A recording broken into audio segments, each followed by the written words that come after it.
All right, let's get into our actual Roto World player news that was planned here because it keeps rolling in. Like I said, of course, backup producer Pete, we start with the New York Giants. A lot of chatter around if Jameis Winston would take over as the starter. He will, and a certain show discussed the ramifications of that yesterday. This one feels like, to me, if the Giants came out today or tomorrow and were like, we're going to give Jameis a look, I'd be like, maybe. With Russ, there's just better options. Yeah, no, I agree. Fantasy-wise, real-life-wise, Jameis is just a lot more exciting. Jameis going up against Micah Parsons head-to-head. And why not now? Yeah, we've seen Russ. We've seen enough of Russ. Why wouldn't you start Jameis, who the fan base loves, who everyone loves? Yeah. It doesn't. At this point, it doesn't matter. You're not going anywhere this year. So, why not give Jameis a start and just have some fun with it? Yeah, maybe it gives a bump for the locker room. Yeah. That, Russ just doesn't have right now. There you go. Thank you to interim coach Mike Kafka, who's clearly a big watcher of Fantasy Football Happy Hour.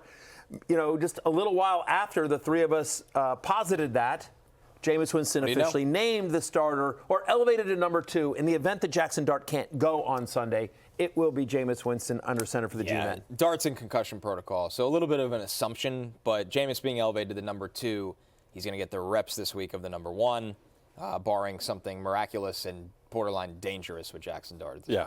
I'll tell you what a good indicator is that this is a good decision is that I bet on the Packers to win this game before this news was announced. Now I'm a little scared because it's just weird. Because we were going to beat Russell Wilson. No concerns there whatsoever. Right. Jameis is just a wild card. Who knows what he's going to do? He's probably going to lose the game with a pick, thrown probably right into Micah Parsons. I mean, a pick 6 needs to be like, I would bet that immediately right now. You get both. Packers side. You get 3 touchdowns, 2 picks, 1 goes back to the house. 100%.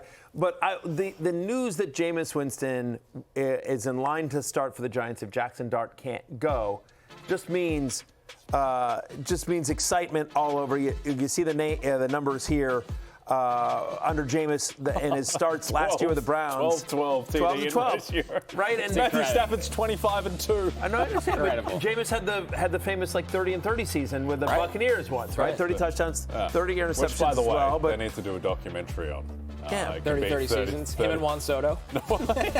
But it should be a 30-for-30 movie. But that roller coaster of 12 touchdowns, 12 interceptions, almost 300 yards a game, that roller coaster that is the Jameis Winston experience is why today America. That's right. America drinks free. We got Jameis. We're so back. America drinks for free today. We all love it. We all love it. It's a watchable game. Yeah. I feel like among football fans, Jameis Winston has a 100% approval rating. Yeah.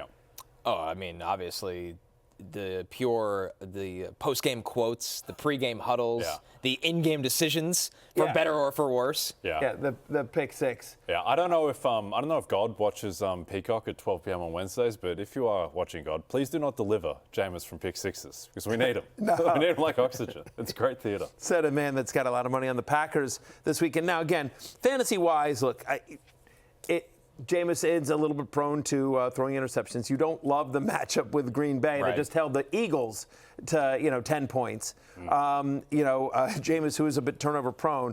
So I am as a very low end QB2, probably more of a QB3 this week. But look, last year 17.4 fantasy points per game, averaged almost 300 yards. You see out there in the screen. There'll be some turnovers as well, but I do think.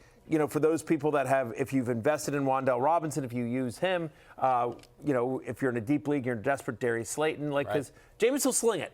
Yeah. Jameis will absolutely sling it. Yeah. He's got that YOLO. He's got that Joe Flacco. Yeah. Pocket pass, throw down the field. No F's left to give. No, none at all. If I throw an interception, I'll come back out and damn it, I'll do it again. Yeah. He's eating W's. He's eating L's. It's great. We got a Bring question. back Tommy Cutlets. This is the longest username by far we've ever seen on the show. This was because there was a bit that Matthew did at one point. Regular Josh, a.k.a. Casual Josh, until MB approves. He did that stupid thing. Well, I just thought because he's calling himself Regular Josh, but he hasn't really shown up all that much. Well, here he's putting more effort in. That's right. Which I appreciate. You're still Casual Josh, but you're heading in the right direction. He asks, Tyler Warren is on a bye. Do you like Theo Johnson or Cade Otton here, Connor? Theo Johnson you feel better about this Giants offense with Jameis Winston. You do. Cade Otton's been terrific lately. But by the way, Theo Johnson, since Jaxson Dart took over as quarterback, It's been a top 10 tight end. We did that one yesterday. I'd go with the floor, Cade Otton, personally. For me, I just feel like there's less variance with Theo. We saw good things with Jaxson Dart, but once again, Green Bay's defense, that's a tough unit. Yeah, I think that's exactly right. I'd rather go against Buffalo, even though Buffalo's got a decent, but you feel like there's more scoring opportunities. There's probably a higher, total game between the Buccaneers and the Bills. And you just, as much as we love Jameis and the fun of it, you'd rather catch passes from Baker Mayfield than Jameis Winston. Yeah, I'd say Cade Otton's probably the favourite to be the second most targeted pass catcher in a game where Baker Mayfield's a 5.5-point dog with a total of 47.5. So, yeah, Cade Otton is the choice there. Hey, it's Matthew Berry from NBCSports.com and RotoWorld.com, and I want to thank you so much for watching whatever it is you just watched, or if nothing else, being too lazy to click out of the autoplay after this video started, after whatever it is you actually wanted to watch finished. But now that you're here, I'd like to take a moment here to ask you respectfully now, okay? I'm asking you respectfully to subscribe to the NFL on NBC YouTube channel. You'll get the latest Roto-World fantasy news headlines, all sorts of great shows, including my own Fantasy Football Happy Hour. So go subscribe now. Again, I'm asking respectfully.